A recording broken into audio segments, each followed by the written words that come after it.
12 men left on base through the first 5 frames. It'll be 15 through 6 if Warner can retire Conley. Breaking ball that doesn't break brings the count to 2-2. It's even here now, but still Warner in charge of this at-bat. He's got 1 pitch to work with if he wants to try and deceive Conley and toss something that starts in the zone and then breaks out of it. We'll see what he has to offer here on this 2-2 pitch. Instead, the fastball hit to the left side. Watley to second, over there to Diaz, and the runner is recorded out. Guzman is put out via the 6-4 for the third and final out. And like we said, that is the 15th base runner left on for these Unicorns. But they still lead it by 3. Just goes to show you how this type of game has been going. We're through 6 here at Jimmy John's Field. You're watching the USPBL YouTube channel.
Welcome back, ladies and gentlemen. Rich Borland and Dakota Brecht here with you. Utica Unicorns out in front of the Eastside Diamond Hoppers by 3 runs as we head to this 7th inning. The man that was on the mound for the 6th for the Unicorns, Mr. Kyle Herrick, his day is done. He goes the inning, but does give up the 2 earned runs on just the 1 hit. Gave up the 1 walk, didn't have any strikeouts to the 6 batters he faced. And before we can even talk about the new guy out there on the hill, a line drive hit over to the second baseman. Lance Montano is retired via the line out to second. Coming up with that catch is Luis Diaz, but out there now on the hill for these Utica Unicorns, number 44, Mr. Jake Mayer. Yeah, Jake Mayer, the right-handed pitcher out of Eagle Mountain, Utah. Went to Utah Valley University. Stands at 6'2", 210 pounds. The 23-year-old, looking to one of the newly added guys here. He's played in 2 games so far. Made an inning and 2/3 in relief. He's got 1 save, only given up 1 hit. He's got 1 strikeout, no walks, a 0.00 ERA. So definitely getting some solid work in to start his USPBL career. This one lined over to the left side of the infield. How about that? Austin Ledoux, get up, big fella. That is, in fact, your 1-800-Hanson's Get It Done play of the game. Back-to-back lineouts for Montano and Johnny Knight IV have retired these Eastside Diamond Hoppers through the first 2 outs here in this top of the 7th. And as we were continuing on in this top half of the 7th inning, you saw that save for Jake Mayer in his first outing. So he had came in, right, bases loaded, 1 out against these Hoppers back on June the 14th. He gets one of those line drives right to the shortstop, Adrian Guzman. Johnny Knight IV doubled off at second base. Ball game over on 1 pitch. It's real impressive for Mayer. Like, look at these first 2 outs here, both line drives. I don't know if he's just getting lucky or if he's he really knows what he's doing out there with these line drives straight to these fielders. Better to be lucky than good, they always say. Yeah, exactly. Meanwhile, the count going to 1-1 here, evened up on Cody Rudisilli. Rudisilli on the night. He's 0 for 2 with a line out, shocker. And then also a pop out that was an infield fly back in the second inning, but did reach on a base on balls back in the fourth. Got all the way around to third, but could not come in to score. You're just joining us, the Unicorns, with 1 run in the first, 1 run in the third, and then 3 more in the home half of the fifth. The Unicorns ended up giving up 2 in the top of the 6th inning, but how about that 7th there for Jake Mayer? Just our second half inning via the 1-2-3 fashion. It's stretch time here at Jimmy John's Field. If you're at home, get up out of your seat, get some water or whatever your beverage of choice is, and we will be back with you here for the home half of the 7th. When we come back, you're watching the USPBL YouTube channel.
Well, welcome back, ladies and gentlemen, to the home half of the 7th we go.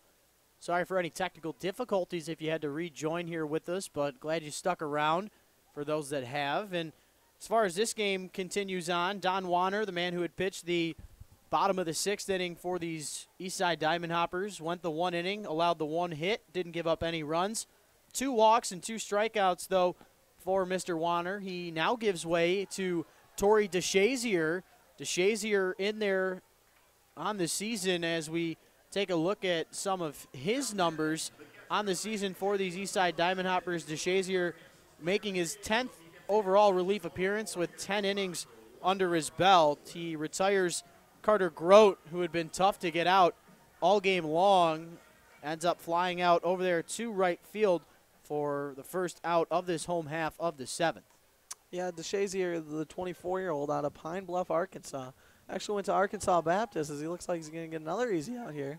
That one popped up high down that first baseline. Cameron Coons, the first baseman, looked like he had a beat under it, but the second baseman, Sebastian Diaz, being the aggressive defender that he is, comes up with that one for the catch for out number 2. And hold the phone here, Mr. Brecht. Could see a 6-out, 6-batter 7th inning. Who'd have thought? It's not going to happen. It's you not? just said it. You just said it, Rich. Who do we got to the plate? Yep. Brian Sobieski's going to at least get on base. At least. Friendly wager? Friendly wager. All right. I'll take it. We'll see what happens. DeShazier, I trust my guy. That one missing inside, though. Good eye to start this at bat if you're Sobieski, but how about Mr. DeShazier and what he's been able to accomplish this season? He's got 3 saves under his belt in the 9 appearances. Of course, not in a save situation here in this home half of the 7th inning with your team down by 3, but you'll get as many outings and innings as you can if you're a guy like DeShazier. The Hoppers with no game until Sunday afternoon, so they'll get 3 days to rest, and you got to imagine DeShazier will be perfectly fine, ready to go if they are, in fact, in a save situation on Sunday against the Westside Woolly Mammoths. But plenty of time before we get there, as the count now 2-1 here on Sobieski. The windup, the pitch, fastball in there at 92 miles an hour, just missing the zone, and looking like we're I think I'm doing all right. I think you're doing okay. We'll see. We'll see if DeShazier can battle back and try and get this 1-2-3 frame. Now, Sobieski is 0 for 4 today. I guess I should have looked at that beforehand.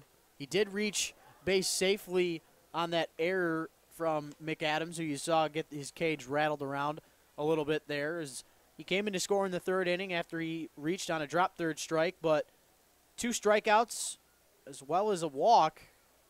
He did reach base safely in the 4th, but still looking for his first hit, like you mentioned there, Mr. Brecht. And what a moment.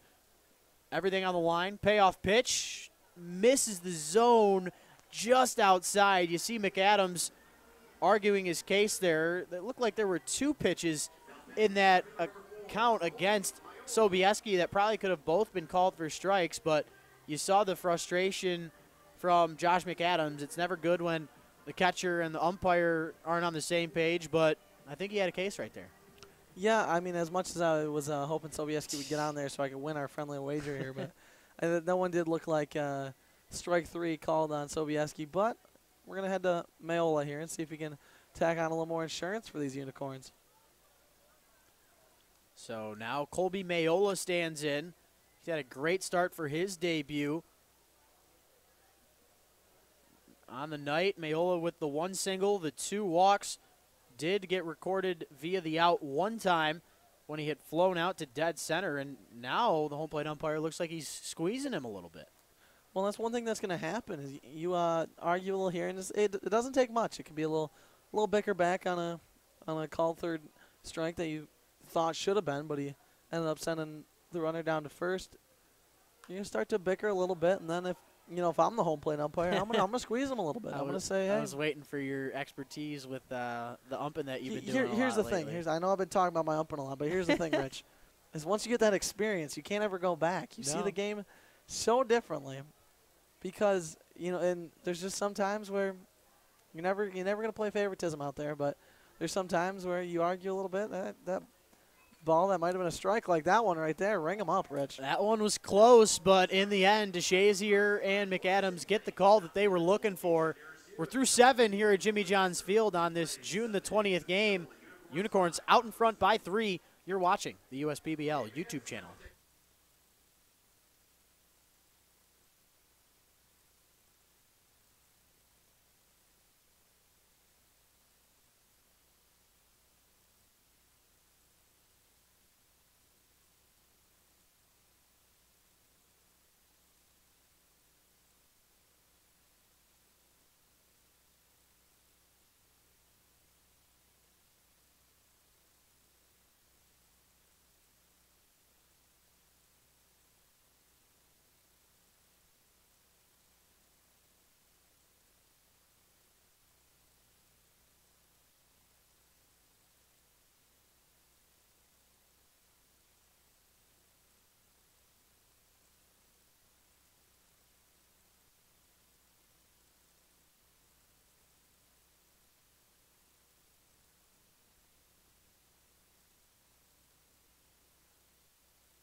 To the 8th we go. Rich Borland and Dakota Brecht here with you.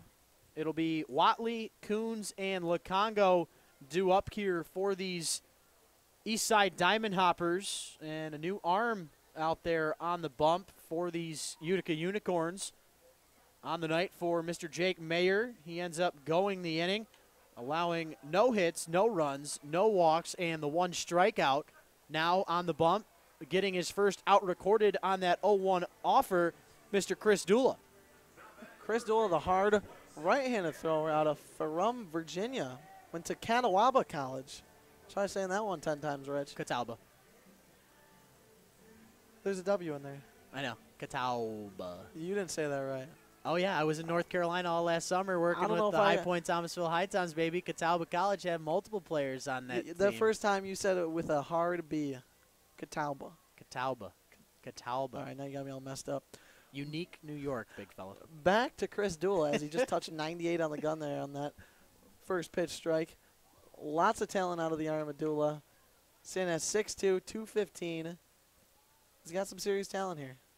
Speaking of talent, I'm not sure if you know this or not, Dakota, but in his last outing, Mr. Dula hit 99 on the gun, tying Tanner Keast of the formerly known Eastside Diamond Hoppers. Of course, Tanner Keast now out of the USPBL. He was picked up last season by the, of course, Minnesota Twins. Of course, the team that had picked up Tyler Palm just 2 weekends ago. And, in fact, Tyler Palm being the 5th player taken out of the USPBL to go to the Minnesota Twins. Had 4 players from this USPBL go to the Minnesota Twins back last year, and they picked up one more here to start this 2018 season. But how about that? Another 99-mile-an-hour pitch there from Chris Dula, and got to imagine he is itching to hit them triple digits, and I'm sure that he's going to at least try and get up there here with that thought in the back of his mind. Listen, fastball up like that, 99, there's not many major leaguers out there that can hit that. Yeah, it's not fair. With Dula, and the reason why the reason why Dula's still here, and he at 26 years old, you think when he's throwing in the upper 90s, what he's still doing here is he hits 99 again on the gun. It's all been control issues for Dula so far. You start throwing that fast, and it's hard to control it. And maybe this innings is a telltale sign of better things to come for Dula. But if he can harness that high velocity, he'll be going places. Oh, this one comes up and in. Another one in there at 99 miles an hour. You're lucky to see Lukongo get out of the way of that one. But a very good point there, Dakota. Coming into play tonight, Dula with 12 relief appearances on the season. He's got 17 strikeouts in those 12 appearances, but he's also got 15 walks. So you see the combination of strikeouts and walks even there for Dula. It's just a matter of putting them back to back, and of course, throw a couple of walks back and forth, then that could be a lot of trouble. And I mentioned how Jake Mayer had came in against these Diamond Hoppers with bases loaded and 1 out. Guess who had came in to try and save that game to start? It was Dula, and he ended up actually giving up 3 walks in the outing. He had given up a single and then 3 straight walks, walked in a run. That's when Jake Mayer had came in and got that double play on the first pitch of his USPBL career. It was a pretty cool sight to see. Obviously, Dula, no one happier in that instance. Yeah, definitely if you're Mayer. I mean, that's whenever you come in and get a first pitch double play, first of all, that reflects great on the manager because, I mean, that's just the manager's dream right there. You bring in your guy, and on the first pitch, he gets you your inning-ending double play, especially to save the game. I mean, it's just a great way to start for Mayer. And then he goes out the next appearance, only gives up 1 hit in an inning of work, and comes out tonight. Inning of work, 1, 2, 3. So good sign for things to come for Mayer, for sure. Yeah, we've seen a lot of talent at the back end of each of these 4 teams' bullpens as that one gets away from the catcher, Jimmy Latona. Still 1 pitch to work with here. If you're Dula, maybe try and take a little off of this pitch and make it a strike for sure. Lukongo, you could tell, a little uneasy after seeing that one come near the head back to start this at-bat. Just try and fire something for a strike on the outer part of the plate and see what happens. Change up instead in there at 87 miles an hour. Lukongo swinging a little early on it, and he is, in fact, retired for the third and final out with that pop out to Guzman at shortstop. Another 1-2-3 inning, back-to-back frames of that fashion for the Unicorn pitching staff. We head to the home half of the eighth. Unicorns out in front by 3. You're watching the USPBL YouTube channel.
Welcome back, ladies and gentlemen. Rich Borland, Dakota Brecht here with you. Not so much time left in this baseball game. Torrey DeShazier gets his 1 inning of work in. He goes the inning, doesn't allow any runs, any hits, does allow the 1 walk, but has the 1 strikeout against the 4 batters that he faced, and he will now give way to Keaton Aldridge, who will face off against the 7, 8, 9 hitters for these Unicorns. Keaton Aldridge, the 25-year-old hometown product out of Birmingham, Michigan. Looking to get it back on track. His ERA is hovering around 6 right now. So looking to definitely get back in the positive way for Mr. Keaton Aldridge.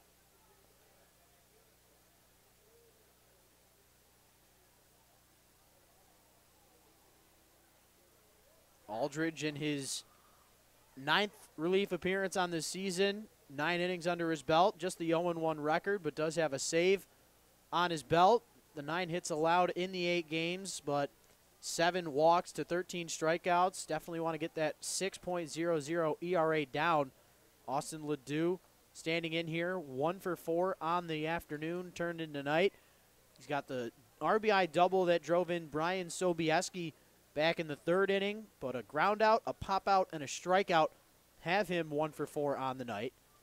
Count 2-1 here on Ledoux. That one in there at 93 miles an hour from Aldridge. He's another one of those guys who's got a lot of heat behind his arm, but with velocity comes less control, of course, and it's a little more evident here with Aldridge compared to Dula. Yeah, Aldridge has got some sneaky velocity is what I'd call it, I think. Definitely popped the mid a little bit.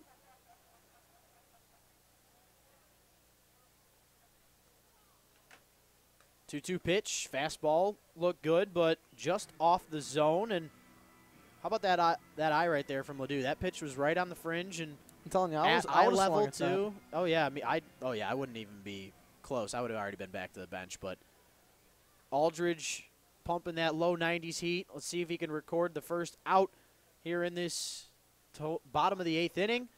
Foul ball instead. Good job by Ledoux to keep this at bat alive. as he comes in for his debut here. The man out of Hastings, Minnesota, trying to keep this one going for the Unicorns and get them a base runner here for a possible insurance run in this home half of the 8th inning. There is a left-hander getting loose out there in that bullpen. I don't even think I need to bring out my binoculars. I'd be shocked to see if it was anybody other than Michael Shkamanico. Meanwhile, Austin Ledoux hits one over to the left side of the infield. The third baseman, Lance Montano, picks up that chopping ground ball and notches it over to first to Coons for out number one. One up and one down here to start this home half of the 8th. Luis Diaz standing in 1 for 4 on the night with a single in his last plate appearance. Yeah, great way by Aldridge to fight back there and get the ground ball out he needed. They need this bottom half of the 8th to go smooth for him and see if they can get to the top part of the 9th and make a little noise in the 9th and force the bottom half. So as JJ the field general joins us back up here in the booth, keeping us on our toes. Luis Diaz trying to get his second consecutive hit on the night with nobody on base. If you're a late joiner here, the Unicorns with 1 run in the first, 1 run in the third, 3 runs in the 5th, giving them their 5 runs, and then a 2-run inning for the Hoppers in the top half of the 6th inning, courtesy of a RBI double from Thomas Lacongo and a sacrifice flyout from Patrick Adams have put them on the board. This ball popped up into the dead center of the infield. In the end, Keaton Aldridge thought he had a beat under it, but you saw, or heard, I should say, that loud voice from the third baseman, Thomas Lacongo, kind of kicking Keaton Aldridge out of the way there. You saw the little head nod as he says, if anybody's going to make that catch, it's not going to be you. No. And, of course, the pitchers, of course, do not want to be the ones to have to make the play unless it's a desperation situation. But a good job there from Lacongo to take the pitcher Aldridge off the mound, and then Diaz coming in there taking charge and retiring the batter for out number 2. You know, no offense, Rich, because I know you're a pitcher yourself, but in that situation, whenever a ball's hit that high, there's no way the pitcher should even be getting under it because there's not a reason out there why any of these infielders can't get to it. I mean, even the catcher. So in that situation, you know, good for Keaton Aldridge to try to get under that ball, but definitely got to get called off by one of your guys out there. Yeah, I'll tell you what, if a situation like that would have happened with me out there on the hill, what I would do in a situation like that is just immediately bolt out of the way. The second you see that ball hit that high, just completely clear the area for the fielders to get to. There wasn't anybody on base, so you didn't have to go and cover a bag or anything like that, but a good job by Keaton Aldridge to listen to his defenders behind him, and that's what they're there for. They're there to back you up, and whether it's an easy ground ball routine or a pop-up like that maybe not be so routine, gets recorded. Guzman still standing in here, though, with 2 outs. Nobody on base. Aldridge with the 2-0 delivery, pumping in there at 94 miles an hour. Aldridge bringing some gas. That he is. But the Hoppers still trailing this one by the 3 runs. Looking as if it's going to be Michael Scamonico to come in to pitch for the Unicorns in the top half of the 9th inning to get the save. But still need to get through this 8th here. Aldridge not done just yet. The count 2-1 on Guzman. Infield, outfield at normal depth. The wind, for the most part, all day long and all night long has been completely non-existent. Nothing. The 2-1 pitch. Breaking ball in there at 86 miles an hour. Missing the zone, low and away. And I never really got the breaking ball on the 2-1 pitch unless you are 1,000% certain that you can throw it for a strike every single time. That one, I would understand if maybe you throw one that's just missing the zone as a try and swing and miss pitch, but that one was not close at all. Instead, the 3-1 pitch, though, it will, in fact, go in favor of the Hoppers. So you can't record the out on that 2-1 breaking ball, but the 3-1 ground out is recorded, and the Unicorns take the 3-run lead into the final frame. They will have their last at-bats, will the Hoppers, here in this top of the 9th inning. They need to get at least 3 as we head to the final frame. You're watching the USPBL YouTube channel.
To the top of the ninth we go. To the top of this Eastside order we go. Chris Dula's day is done. He goes the inning, doesn't allow any hits, any runs, any walks. Strikes out one in the 3 batters that he faced. And he will now give way to Michael Shkamanico, the left-hander. Yeah, Michael Shkamanico, left-handed pitcher, native of Dumont, New Jersey. Comes in at 6 foot, 225. So far this season, he's had a decent going. A 1.42 ERA is real solid. 27 strikeouts, 11 walks. Pitched in 9 games, 12 and 2/3 innings so far. He's got 1 save, looking for his 2nd save tonight. Only giving up 4 hits so far this year, so real good stuff by Shkamanico. Shkamanico on the 1-1 offer to Adams. That one misses high, brings the count to 2-1. Adams with that single in the 3rd, but that big sacrifice flyout that drove in Thomas Lukongo. That one fouled off in there at 92 miles an hour, and Adams, the man out of Warren D. LaSalle and Macomb Community College and Wayne State University, down to his final strike. Lefty on lefty matchup, advantage every time. Shkamanico, who's got high heat, but also some deceptive stuff as well. Back end of this Utica bullpen, and for good reason. You know, one count out Pat Adams just yet. He's had a couple solid plate appearances thus far today. He's got the sac fly RBI. He's got another single, so I'm not counting out Pat Adams yet. I know you and your lefty pitcher self can think good for Shkamanico, but Pat Adams is going to run it full here. Yeah, that one missing high and inside. Shkamanico with that 1.42 ERA through 9 games this season, through the 12 and 2/3 innings pitched. Still an 0-0 record, but you mentioned the 1 save in his last outing on June the 15th, just 5 days ago. Part of the reason he's back out there on the hill in this situation, but there's nothing worse than leadoff walks, Mr. Brackton. Tell you what, that one right there, for the Unicorn's sake, you hope it doesn't come back to haunt them, but a good job by these Hoppers to get their leadoff man on. Yeah, walks have been killer today for the Unicorns and the Hoppers. I'm counting them up right now. I got 6 walks so far today for just for Unicorns pitching, so let's see if they can settle down here and get this game closed out. This one called strike a tad late there by the home plate umpire, but Shkamanico will take it any way he can. Diaz in there with a single and a walk to his credit, 1 for 3 on the night, excuse me. And how about that? After walking the leadoff man, Patrick Adams, starts Sebastian Diaz off with 2 straight strikes and a really great opportunity to bring really any pitch you want here. Whatever you bring, make sure it's not in the zone. Yeah, exactly. If you're Diaz, you got to throw some junk here. Make sure, if you're Shkamanico, you got to throw some junk here to Diaz. Instead, the fastball, Diaz was thinking some junk was coming, but that one out on the zone. Diaz couldn't catch up to it. That long swing there with 2 strikes. You know what that means, Rich? What does that mean, Dakota? That means that there's a reason why we're up here and not down there, because I thought there was no way we were seeing anything close to the zone, but you throw 94 on the outside black, that's going to get him. I mean, I'll tell you what, you just saw the 2 fastballs thrown to you. You're down in the count 0-2. You expect nothing but something other than a fastball in that count, and if you do expect a fastball, you're going to expect it to be out of the zone, either high or away or something of that nature. But that one was definitely over the zone. It would have been called strike 3, and I think Diaz just found out a little too late that that one was coming over the zone, and as unforgivable as this game can be, perfect example of that right there, a situation where Shkamanico was probably not going to throw a strike, brings it right down Broadway. Yeah, and it's hard to catch up to 94 once you already decided on what you're going to go after. And once you see 94 coming on the outside black, you got to pull the trigger, and you're usually going to be late. Meanwhile, McAdams trying to get his first hit of the night. My pick, the stick contestant, is going to end up losing to the man that you had chosen, Dan Warden. In fact, McAdams will end this ball game. A 6-4-3 double play retires Adams and McAdams for the 2nd and 3rd outs of the ball game. Dakota, it was great to have you up here in the It booth. was a pleasure. What were the final thoughts here after this Well, one? final thoughts is I got a little nervous when the McAdams got up to play because I know my man Dan Ward only had 1 hit this afternoon. But how about that play by Shimonico? That ball might have snuck up through the middle there. I know they're pinching towards the middle there. But, I mean, what a great play there. What a game by the Unicorns, huh? I mean, really kind of turning things around here. Got the offense going. Sloppy game like we talked about, but the late inning pitching was real impressive for the Unis. Yeah, this bullpen for these Utica Unicorns with the combinations of – it started off with Kyle Olagus, of course, that started this game off. He goes the 3 innings, only allows the 2 hits, the 1 walk to the 13 batters he faced. Will Marshall came in through 2 innings of relief, no runs at all, only gave up the 1 hit, did walk 3, but had 2 strikeouts against the 11 guys he faced. Kyle Herrick, really the only blemish here in this one. He went the inning, allowed the 2 earned runs on the 1 hit and the 1 walk, but from there on out, the 7th, 8th, and 9th innings were almost perfect for this Unicorn bullpen. The Mayor went the inning, got the strikeout to the 3 batters he faced.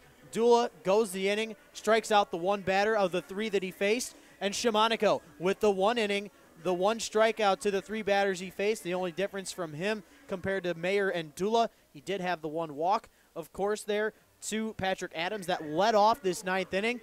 But in the end, the Unicorns, even though they allowed, let's count them, 3, 6, 8, 10, 12, 13, 16 runners left on base, you still somehow end up with the win. Any day where you leave double-digit men left on base, you got to imagine that your results will not follow suit. But in the end, the Unicorns get past the blemish of not being able to drive in runs as they leave the bases loaded in 3 of their outings. That's crazy. It's unbelievable, but in the end, they come up victorious. And for my broadcasting partner, Mr. Dakota Brecht, my name is Rich Borland. You stay classy, Utica.